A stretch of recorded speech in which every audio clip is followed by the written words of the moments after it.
বর্তমানে কিন্তু real কন্টেন্টগুলোতেও Facebook issue ধরিয়ে দিচ্ছে। আসসালামু আলাইকুম, কি অবস্থা সবার? সবাই কেমন আছেন? আশা করি আলহামদুলিল্লাহ সবাই বেশ ভালো আছেন। আমিও আলহামদুলিল্লাহ বেশ ভালো আছি।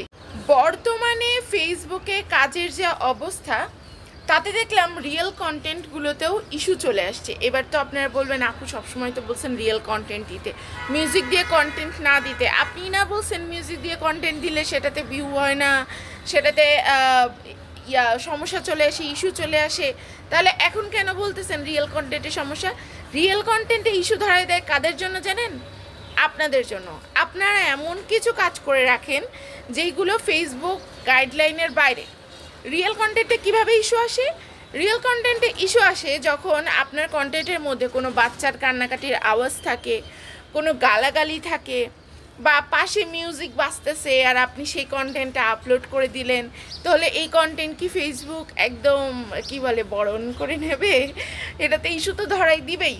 আবার ধরেন যে ছুরি, তারপরে বটি, কাঁচি, আবার অনেকে সুই সুতার কাজ করে। সুই সুতাটা এত কাছ থেকে দেখায় সুইটা যে তাতে করে সমস্যা হয়। যেমন আমার স্টুডেন্টের কয়েকদিন আগে আমি দেখছি এরকম সমস্যা হইতে। তার কিন্তু সবই রিয়েল কন্টেন্ট, কিন্তু সে সবগুলোতে মিউজিক দেয় আর ওরকম সুই খুব কাছ থেকে দেখায়। এই ধরনের কন্টেন্টে ফেসবুকে সমস্যা করে। তাই বলি, একটা কন্টেন্ট যখন আপনি আপলোড করবেন, একবার না বারবার আপনি ওটাকে চেক আউট করবেন যে এর মধ্যে কোনো গালি আছে কিনা বা কোনো প্রবলেমেটিক কিছু আছে কিনা। কারণ আপনি মনিটাইজেশন পাওয়ার পর এই জিনিসটা আপনাকে আরও বেশি সচেতন থাকতে হবে।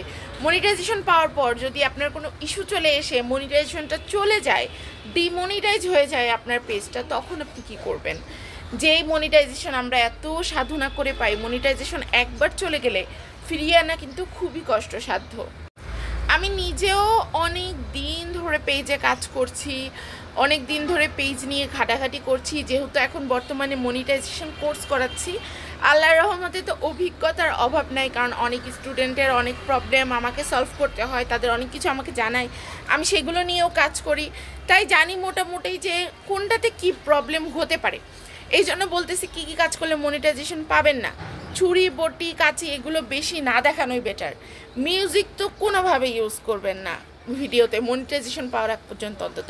আর মনিটাইজেশন পাওয়ার পরেও যদি ইউজ করেন তাহলে আপনাকে সেটা কপিরাইট ফ্রি করে নিতে হবে, ঠিক আছে?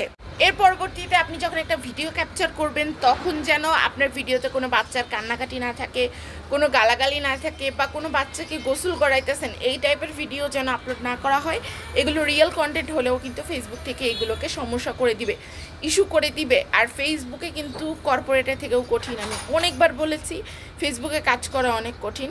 ফেসবুক গাইডলাইন কোনোভাবেই ভঙ্গ করা যাবে না, সবসময় মেনে চলতে হবে। তো সবাই আশা করি বুঝতে পেরেছেন। ভালো থাকবেন, সুস্থ থাকবেন। আল্লাহ হাফেজ।